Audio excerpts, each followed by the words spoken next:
clothing meets a basic human need, and it's also a way to express our personal style.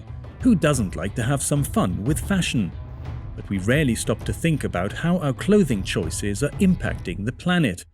In many countries, making clothing and footwear still involves the use of harmful chemicals.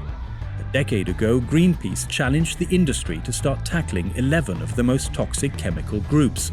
Soon after, the Zero Discharge of Hazardous Chemicals Foundation was born as an industry initiative of brands, manufacturers and chemical companies collaborating to remove and replace these toxins.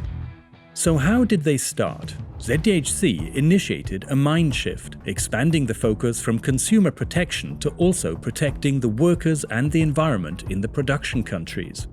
In addition to a restricted substance list, RSL, banning toxins from the finished products, ZDHC introduced a manufacturer's restricted substance list, MRSL, banning hazardous chemicals from the production process.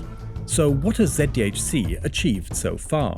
The most recent data shows that 98% of tested facilities in our sample have no detections on the 11 hazardous chemical groups identified by Greenpeace, which reflects that those chemicals are no longer intentionally used by the ZDHC community.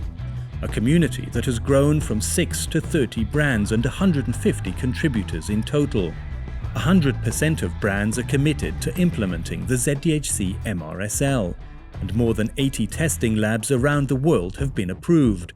In short, the groundwork has been laid for better chemicals management, but ZDHC's job is far from done, because the textile industry is huge and real impact requires collective action on a global scale. So what's needed next? ZDHC will continue to grow its community, increasing convergence so that more manufacturers and brands follow the same MRSL. ZDHC will continue to train stakeholders in sustainable chemicals management along a complex supply chain and raise awareness among consumers, because it's our fashion choices that will make the biggest impact.